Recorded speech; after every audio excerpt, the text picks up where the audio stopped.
welcome back to Off the Court. Here we are with Dylan Calix, and today we're going to talk about the sport of tennis. And we have an ASCA athlete with us. So tell us a little bit about how you feel about this up and coming ASCA tennis. The up and coming ASCA. Okay, so firstly, I'm very excited, very looking forward to the ASCA tournament, since me and my teammates Jose Mendoza and Alejandro Matuti became champions last year, which is a great achievement for us and means that we have a great chance for the next one, which is in March. And I train 3 times a week and looking forward to it and making the school proud.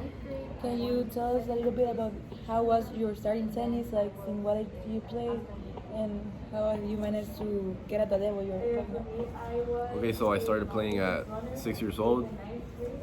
Firstly, I was in swimming lessons, but there was, where I went to the swimming lessons, there was tennis courts, which I watched after my swimming lessons, and my mother decided to put me in and to learn tennis.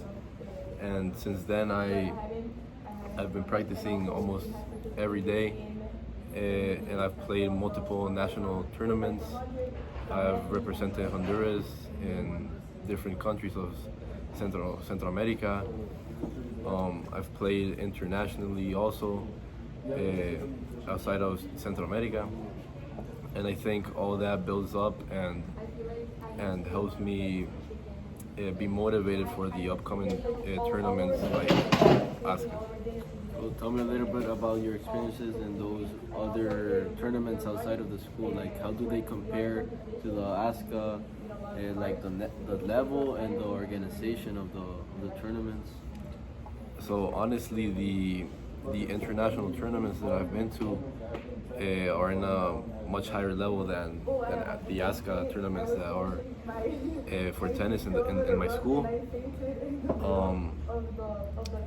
The level is much higher, but not to say that the ASCA does not have a high level, but compared to the international tournaments that I've gone to, there's a high barrier of level.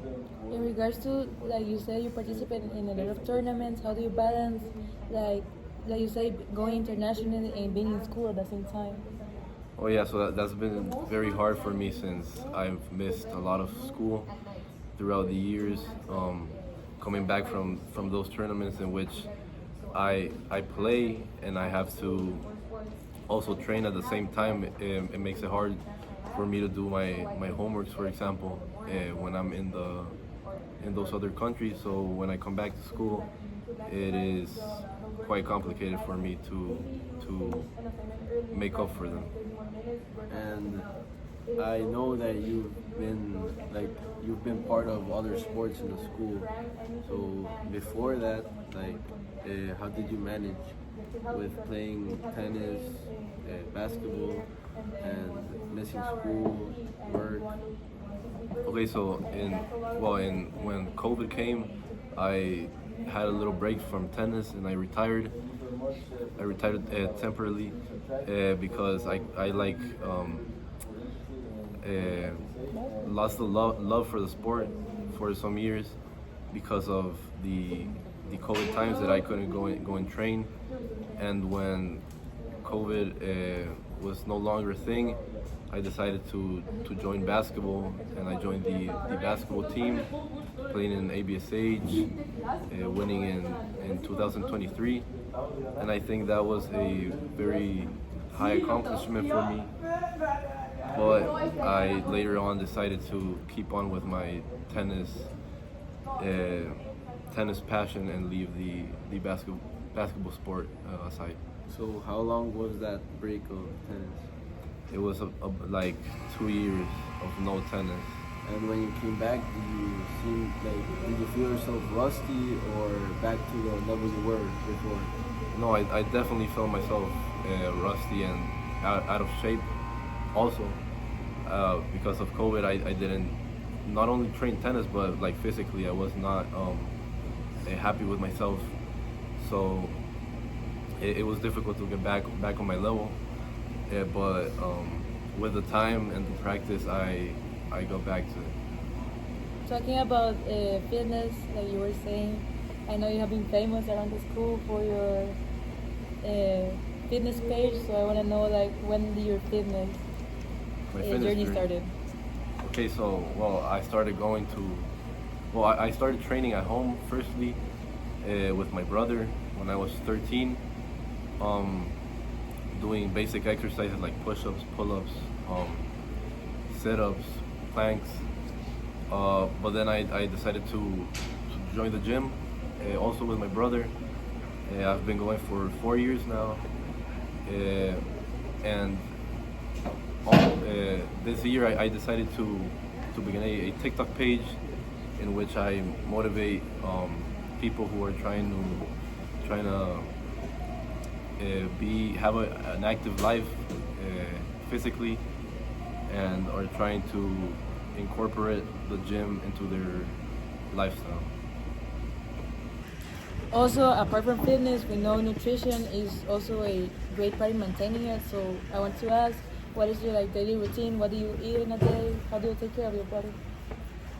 Well, I would say I eat very healthy.